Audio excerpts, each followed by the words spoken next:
Okay, this is a very tough video to make.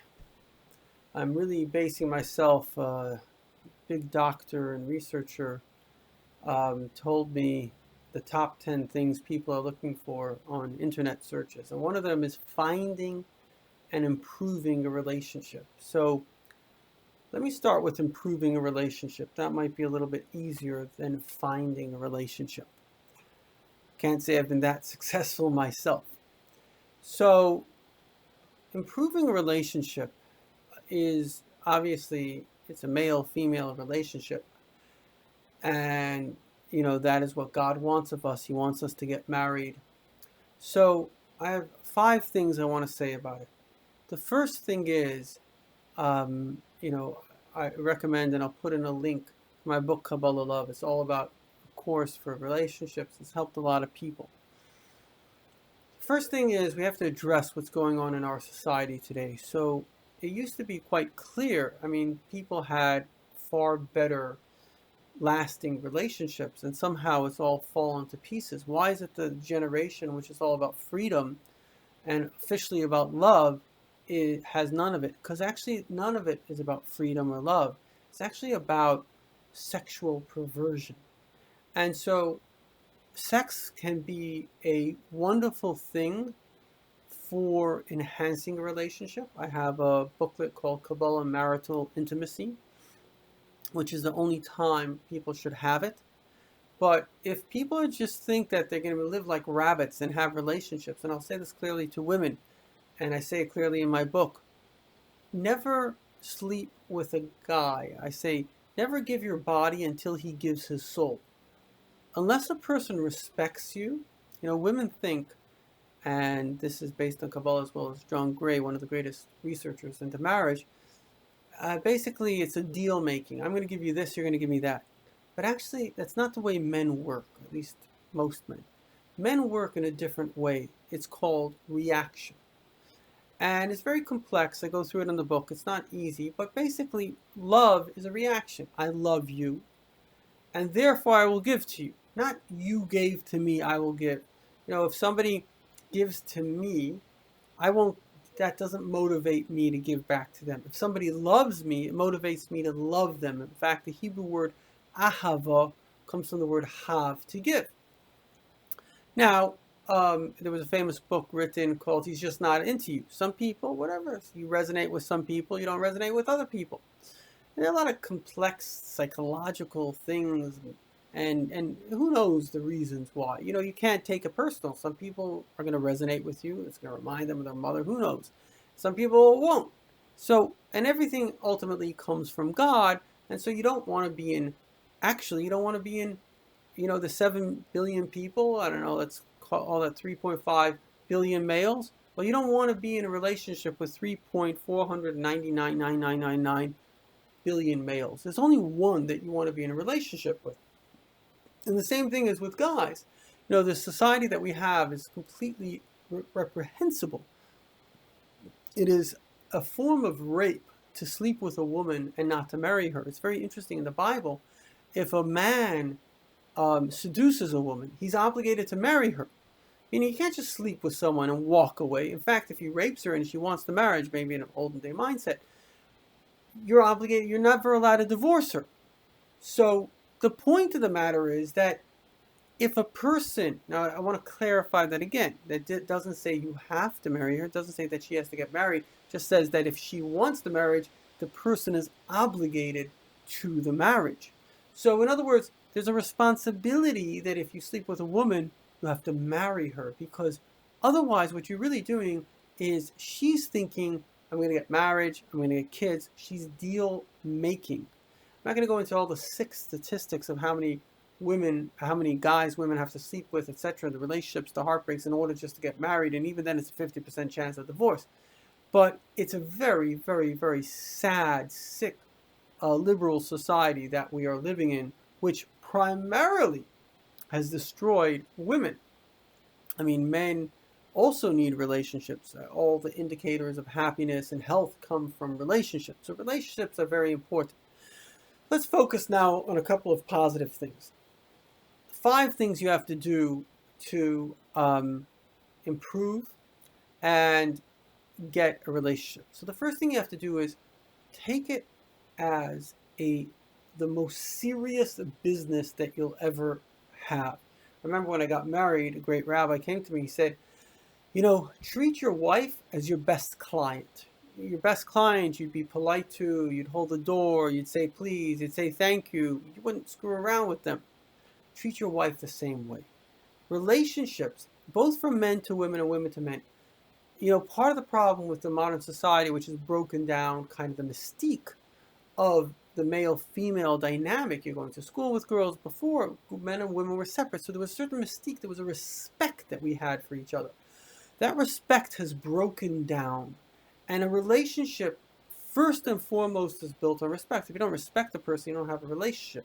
Physical relationship, I have a physical relationship with meat. I love meat. Doesn't mean I have respect for meat. So, first and foremost, I'm going to try to also put out another link to a video that I have a little bit on relationships, which is very good.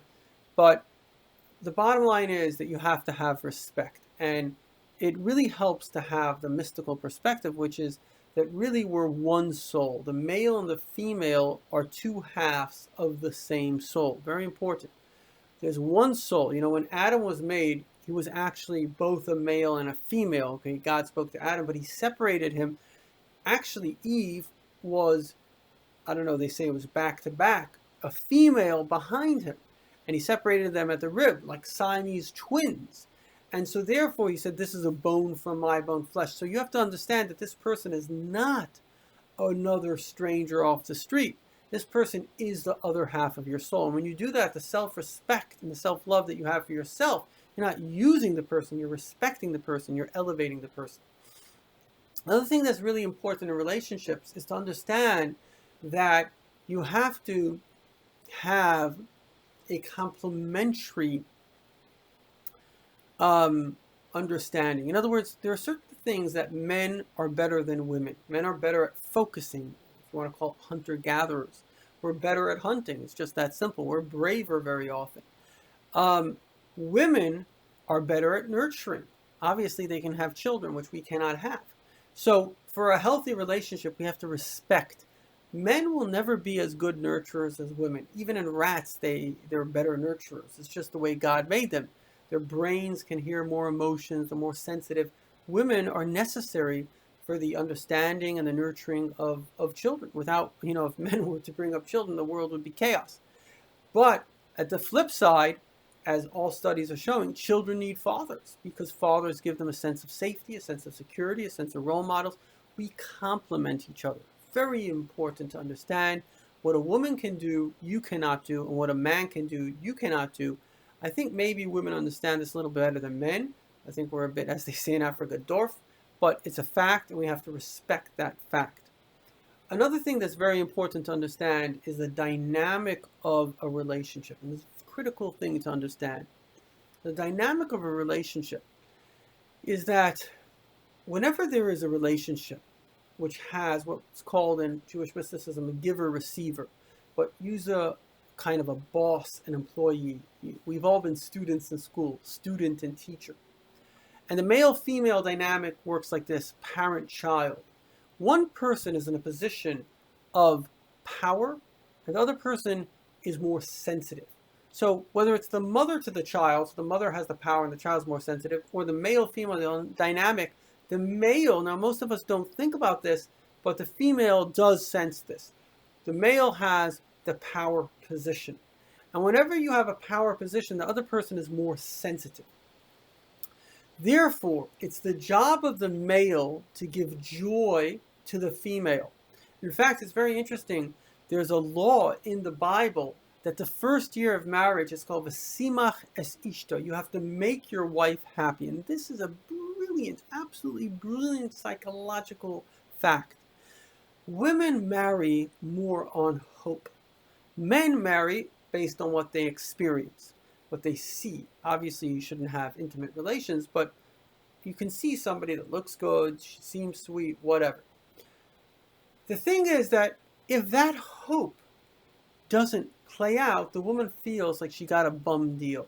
And it's just a matter of time before she's going to get divorced. 80% of divorces are initiated by women.